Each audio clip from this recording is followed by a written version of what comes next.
A paz do Senhor, graça e paz, shalom, shalom. Como é que vocês estão, queridos? Hoje meio improvisado aqui porque meu material ficou lá na sala de aula, que eu tô gravando algumas aulas para alguns alunos. Mas Deus, ele me impulsionou a estar aqui falando contigo. Eu creio que ele tem algo especial para liberar sobre a tua vida. E para que isso ocorra, eu te peço que a gente ore junto para que Deus flua da melhor forma. Amém? Senhor Deus todo majestoso, Deus todo poderoso, neste momento, Pai, eu me prostro diante de Ti.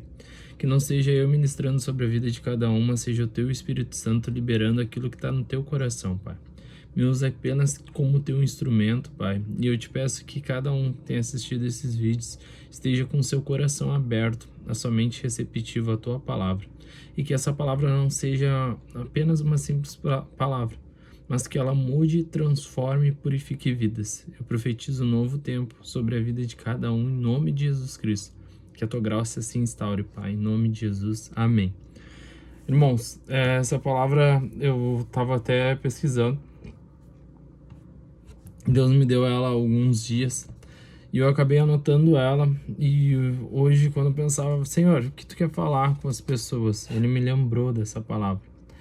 Eu anotei ela e fiquei meditando sobre ela. E eu quero liberar isso sobre a tua vida. Espero que tu entenda aquilo que Deus quer falar contigo e esteja preparado para viver um novo tempo. Porque eu creio que é isso que Deus está fazendo. Amém? A palavra que Deus ministrou no meu coração, ela se encontra no livro de Marcos 9, do 17 ao 28. Vamos juntos. Um dos homens da multidão respondeu: Mestre, eu trouxe o meu filho que está possuído por um espírito impuro que não deixa falar. Sempre que o espírito se apodera dele, joga no chão e ele espuma pela boca, arranja os dentes e fica rígido. Pedi aos seus discípulos que expulsassem o espírito impuro, mas eles não conseguiram. Jesus lhe disse: Geração incrédula, até quando estarei com vocês? Até quando terei que suportá-los? Tragam o menino para cá. Então trouxeram. Quando o espírito impuro viu Jesus, causou uma convulsão intensa no menino e ele caiu ao chão, contorcendo-se e espumando pela boca. Jesus perguntou ao pai: Há quanto tempo isso acontece com ele? Desde pequeno, respondeu o pai. Muitas vezes o espírito lança no fogo ou na água e tenta matá-lo. Tenha misericórdia de nós e nos ajude se puder. Jesus então pergunta: Se puder, tudo é possível para aquele que crê. No mesmo instante, o pai resolveu: Eu creio, ajude-me a superar a minha incredulidade. Cara, Deus me fez parar nesse ponto, um dos maiores pontos para mim, e isso começou a arder dentro de mim. Quando o pai olha para Jesus e apresenta a necessidade dele, a gente para ver. Esse pai talvez não menciona na palavra se ele era judeu, se ele acreditava na vinda de Jesus, mas ele sabia que Jesus podia fazer um milagre, por isso que ele se deslocou até lá. E quando ele olha para Jesus, ele precisa daquele milagre, ele precisa que Jesus mude a história da família dele. Ele sabe que é Jesus, senão ele não tinha chegado até lá. Só que eu paro e penso, quando ele olha para Jesus e diz: Cara, tem misericórdia de nós e nos ajude se puder. Isso está no versículo 22. Eu paro e penso, por que ele falou? Se ele já conhecia Jesus, já sabia que Jesus era detentor de todo o poder, que Jesus era o único capaz de curar os filhos dele, porque afinal ele tentou com os discípulos e não tinha acontecido. Como ele chega e não diz só: Cara, cura o meu filho? Ele diz: Se tu puderes. E isso me levou a pensar como esse rapaz chegou debaixo de uma submissão. Mesmo não sendo judeu, talvez, não menciona aqui na palavra, mas ele sabia a autoridade que Jesus tinha. Ele não chegou dizendo para Jesus: Jesus, eu quero que você faça um milagre. Ele disse: Cara, se tu estiver disposto a fazer. Sabe, muitas vezes nas nossas vidas, a gente começa a dizer para Deus o que ele deve fazer, quando na verdade a gente deveria chegar até ele e dizer: Senhor, faça conforme a tua vontade. Essa é a minha necessidade e eu preciso da tua ajuda. Faça conforme o necessário para o teu reino. Ele vai muito mais longe, sabe? Deus, ele nos explica. E ele fala uma passagem no livro de Mateus, quando ele fala: Cara, se eu cuido dos passarinhos que não trabalham, eu cuido dos lírios do campo, como não vou cuidar de vocês? E nós começamos a dizer para Deus e barganhar muitas vezes com Deus: Deus, se eu não receber esse milagre na minha vida, eu vou parar de te seguir. Deus, se as coisas não acontecerem, eu vou desistir. Cara, toda vez que tu decidir desistir de estar na presença de Deus, quem vai falhar é você. Quem vai perder é você. Sabe, Deus, ele é maravilhoso, e olha a resposta que Jesus diz. Cara, se puderes, tu sabe com quem tu está falando. Só que Jesus talvez possa ter interpretado de uma forma de, cara, ele está duvidando da minha capacidade. Eu já vejo que esse rapaz, quando chegou até Jesus, ele olhou e disse: por favor, mestre, faz se tu quiser, se tu puder, estender a tua mão para mim. Eu sei que eu não te olhava com a verdade, tampouco eu te busquei, talvez eu te neguei várias vezes, mas se tu puder, tem misericórdia da minha família. E Jesus olhou: cara, se puder, eu detenho todo o poder, basta tu crer em mim.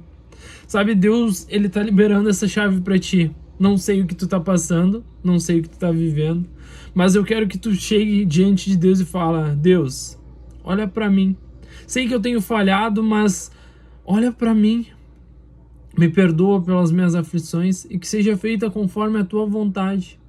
E se tu crê, ele fala que tudo é possível para aquele que crê. Se tu crê, vai acontecer. Mas precisa ter autorização. Eu amo uma passagem que fala em Levíticos, não é Levíticos, desculpa, Eclesiastes 3, no capítulo 3 fala: para tudo há um tempo certo debaixo dos céus. Cara, tudo é possível. Aqui fala, tudo é possível para aquele que crê. Mas a gente precisa entender que é no tempo do nosso Senhor Jesus. E toda vez que a gente começa, a gente vai até Deus barganhando, querendo impor, cara, as coisas não vão acontecer, porque a gente está perdendo um princípio muito grande, que é o princípio da obediência.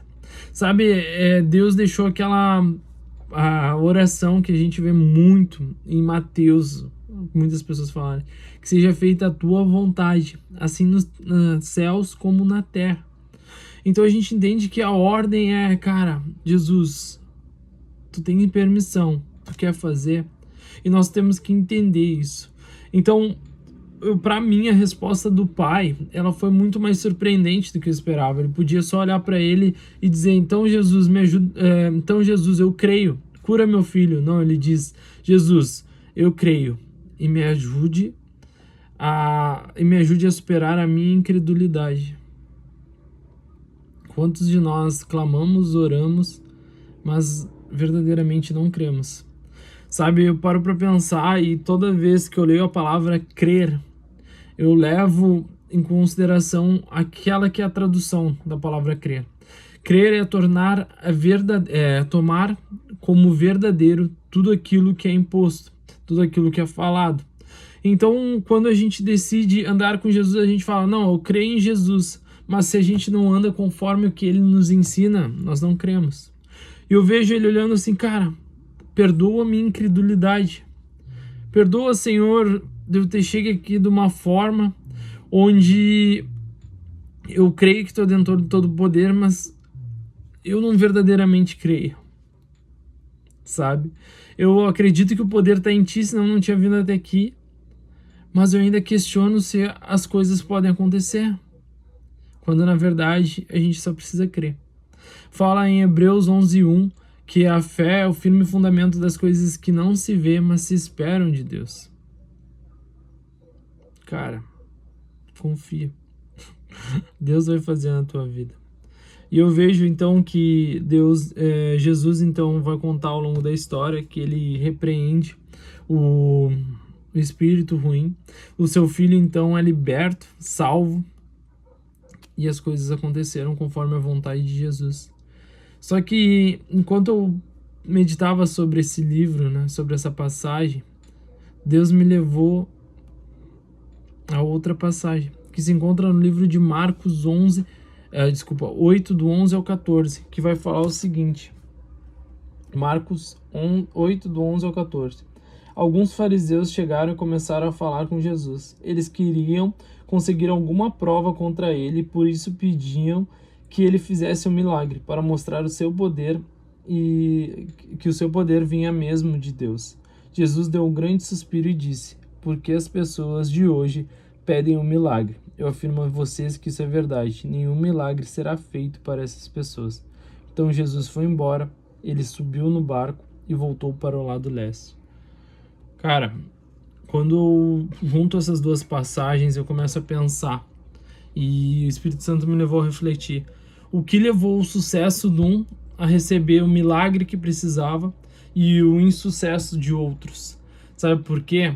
Muitos aqui falavam sobre fariseus e falava que a multidão ela estava tão preocupada em ver milagres ao invés de reconhecer Jesus. Enquanto o outro rapaz, ele reconheceu e ainda pediu: "Cara, perdoa minha incredulidade, perdoa se eu questionei se realmente tu é Deus. Perdoa se eu falei, porque eu creio que tu é Deus." E a gente começa a ver por que pessoas têm sucesso nas suas orações, porque as coisas dão certo na vida de umas pessoas e por que não dão certo na vida de outras. Eu vejo os fariseus chegando e eles só queriam ver o milagre. Eles só queriam aquilo de Jesus, eles não queriam uma transformação, eles não queriam andar com Jesus, eles não queriam viver o sobrenatural de Deus, eles só queriam ver o milagre. E quantos de nós buscamos a Jesus, clamamos a Deus só por um milagre? E talvez quando a gente receba aquele milagre, a gente se desvia, a gente se afasta, não busca mais com a mesma intensidade, quando na verdade tudo teria que ser diferente. Sabe, mesmo que tu receba um milagre, Senhor, perdoa as minhas falhas. Perdoa, Senhor, se eu tô te buscando pelo motivo errado. Sabe, é maneiro, é surreal o que Deus, ele proporciona para nós. Eu creio, quando eu leio as palavras, quando eu leio as mensagens, eu vejo que Deus, ele quer liberar cura, ele quer liberar amor, ele quer fazer milagres na tua vida. Mas muito mais que isso, ele quer transformar a tua vida. Ele quer que tu saia de uma condição onde tu não acredita em nada, onde tu andava no mundo vagando, perdido, e tu seja completamente mudado. Onde tu saia de uma condição de incredulidade para uma condição de crer verdadeiramente. Sabe, a palavra que não fala, mas eu creio que por outros escritos fala que aquele que muito foi perdoado, muito ama. O que Jesus proporcionou na família desse pai. Esse pai olhou: "Cara, eu quero ser mudado, eu falhei, mas o meu milagre, eu preciso que tu salve a vida do meu filho." E quando Jesus fez aquilo, eu creio que essa pessoa passou a dedicar a vida dela a mostrar Jesus. Eu sei que talvez hoje tu esteja em busca do milagre, talvez tu ache impossível receber, e eu tô te dizendo, se tu tá buscando pelo motivo correto, tu vai receber. Eu te afirmo isso porque tá nas escrituras sagradas. E Deus não é homem para que minta, nem filho do homem para que se arrependa. Mas eu quero que tu entenda que Jesus, ele só vai te dar o teu milagre quando tu verdadeiramente mudar. Quando tu largar fora essa incredulidade, quando tu andar nos caminhos corretos. Eu paro e reflito sempre sobre o milagre, o primeiro milagre de Jesus, que foi a transformação da água em vinho. Ele não juntou a água para transformar num suquinho de fruta. Ele juntou a água e transformou ela no vinho. Ela fez uma verdadeira transformação. O milagre só ocorreu depois que a transformação foi feita. Eu quero que tu entenda.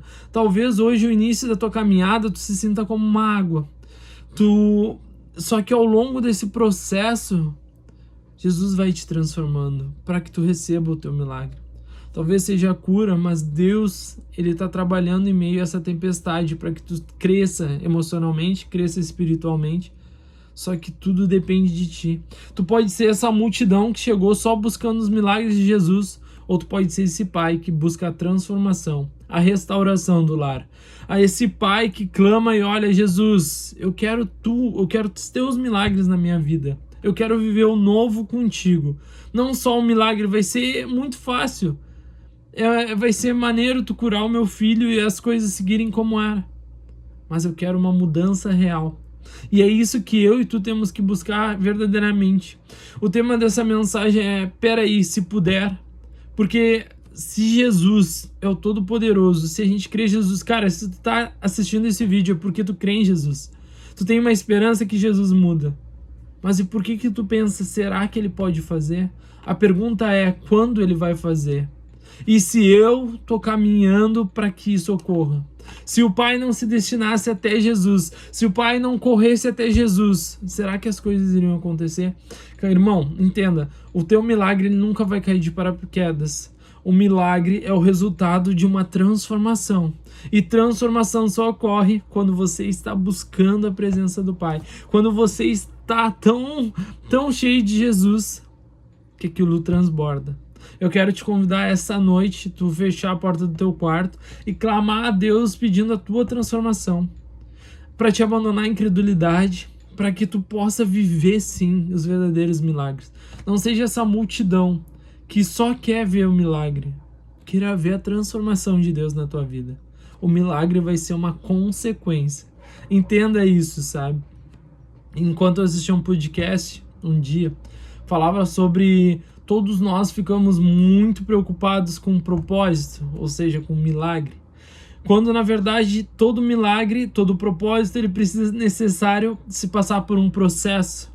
Só que o dia que tu entender que esse processo já faz parte do propósito, a tua vida vai romper. Entenda, irmão, que todo o caminho, todo passo que tu der, tu já está vivendo o propósito de Deus quando tu decide mudar e sofrer o impacto do processo. Eu quero te convidar nessa noite, clamar e pedir: Senhor, eu quero ser purificado. Perdoa a minha incredulidade, perdoa se um dia eu falei contigo. Tu podes transformar a minha vida. E se tu puderes nessa noite, faça conforme a tua vontade, assim nos céus como aqui na terra. Amém? Irmãos, sei que não foi uma pregação eloquente, foi uma pregação que realmente estava no meu coração, bem simples a fala. Eu sei que eu sou muito mais explosivo pregando, mas, cara, Deus quis falar assim. Eu não ia postar esse vídeo porque eu gosto da pregação cheia, mas o Espírito Santo falava que eu vou falar com pessoas nessa simplicidade. E eu creio que cada um foi atingido conforme a necessidade que está no coração de Deus. E eu sou grato por ser um instrumento. E eu te peço que, se tu tem gostado das mensagens, por favor, curte, compartilha, comenta, porque isso incentiva o meu ministério. Incentiva a vir aqui liberar aquilo que Deus tem liberado sobre a minha vida. Porque eu não faço isso para me aparecer. Eu faço isso para glorificar o santo nome dele. E eu sei que isso é um pouquinho que eu posso fazer para que pessoas sejam atingidas e reconheçam Jesus da verdadeira forma que ele é. Ele não quer só nos entregar milagres, mas ele quer mudar as nossas vidas, mudar o nosso eu, para que a gente seja conforme a imagem e semelhança dele. Amém? Senhor Jesus, muito obrigado por essa palavra. Obrigado por ter falado com cada um de nós. Eu creio no teu amor, na tua paz, e eu profetizo sobre a vida de cada um que assistiu, que será um novo tempo, onde não estaremos tão preocupados com o milagre, mas estaremos preocupados em viver a transformação que tu tem para as nossas vidas. Eu te peço, Senhor Jesus, te clamo, que almas sejam restauradas, que famílias sejam restauradas, que ministérios sejam restaurados em nome de Jesus Cristo. Que ao som da tua voz, Senhor, todo o cenário mude. Que, Senhor, possamos ser a cada dia mais a tua imagem e semelhança. Nos transforma, nos purifica e que possamos viver o verdadeiro milagre que tu tens para nós. Irmãos, que Deus te abençoe, que a semana de você seja gloriosa, que a paz do Senhor reine e que semana que vem estejamos juntos aqui falando um pouquinho mais sobre Deus, o que Deus tem colocado no meu coração. Que a paz do Senhor esteja com cada um. Glória a Deus, fiquem na paz. Amém.